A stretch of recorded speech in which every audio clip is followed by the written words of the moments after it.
সকলোকে মই আত্মিক আহাৰ চেনেললৈ খ্ৰীষ্টপ্ৰেমৰ নমস্কাৰ যাচিছোঁ। প্ৰিয় শ্ৰোতা, পুনৰাই মই আপোনালোকৰ মাজলৈ এটা বিশেষ বিষয় লৈ আহিছোঁ। সেই বিষয়টো হৈছে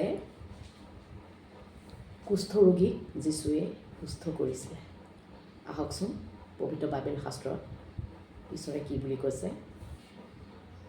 মথিয়ে লিখা শুভবাৰ্তা 8 অধ্যায় 1 পৰা মই পঢ়ি দিছোঁ।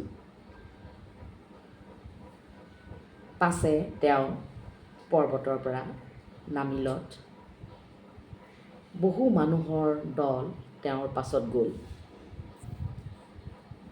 আৰু চোৱা, এজন কুষ্ঠৰোগী তেওঁৰ ওচৰলৈ আহি তেওঁক প্ৰণিপাত কৰি ক'লে, হে প্ৰভু, আপুনি যদি ইচ্ছা কৰে তেন্তে মোক শুচি কৰিব পাৰে। তাতে তেওঁ হাত মেলি তাক চুই ক'লে, মই ইচ্ছা কৰিছোঁ, শুচি হোৱা। তেতিয়াই তাৰ কুষ্ঠৰোগ সুস্থ কৰা হ'ল।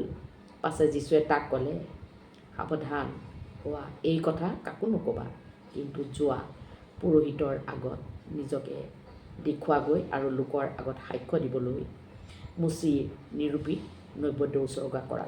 Praise the lord. যীশু যেতিয়া পৃথিৱীত আহিছিলে তেতিয়া তেওঁ বহুতো ৰোগবিলাক সুস্থতা কৰিছিলে, আচৰিত চমৎকাৰ কৰিছিলে। যেতিয়া কুষ্ঠৰোগীজনে বিশ্বাস কৰিছিলে, অহু কাণে তেওঁ শুনিবলৈ পালে যে যীশু নামৰ এজন আহি পৃথিৱীত বিভিন্ন ধৰণৰ মানুহবিলাকক কুষ্ঠৰোগ, বিভিন্ন ধৰণৰ ৰোগবিলাক সুস্থ কৰিছিলে। আৰু তেওঁ ৰোগত ভুগি আছিলে। আৰু তেওঁ সেই বিশ্বাসেৰে যীশুৰ ওচৰলৈ আহি তেখেতক নম্ৰভাৱে ক'লে, তোমাৰ যদি ইচ্ছা হয় তেনেহ'লে মোক শুচি কৰা। তেতিয়া যীশুৱে কৈছে, মই ইচ্ছা কৰিছোঁ, তুমি শুচি হোৱা। অৰ্থাৎ তুমি তোমাৰ কুষ্ঠৰোগ এতিয়াই তোমাৰ জীৱনৰ পৰা, তোমাৰ শৰীৰৰ পৰা দূৰ হৈ গ'ল।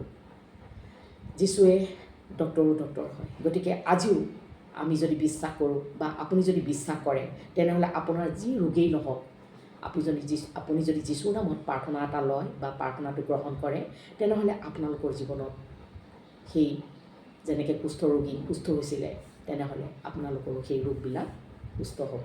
এই বাক্যৰ যোগেদিয়ে আপোনালোকৰ জীৱনত প্ৰভুৱে আশীৰ্বাদ কৰক। আমেন। Praise god.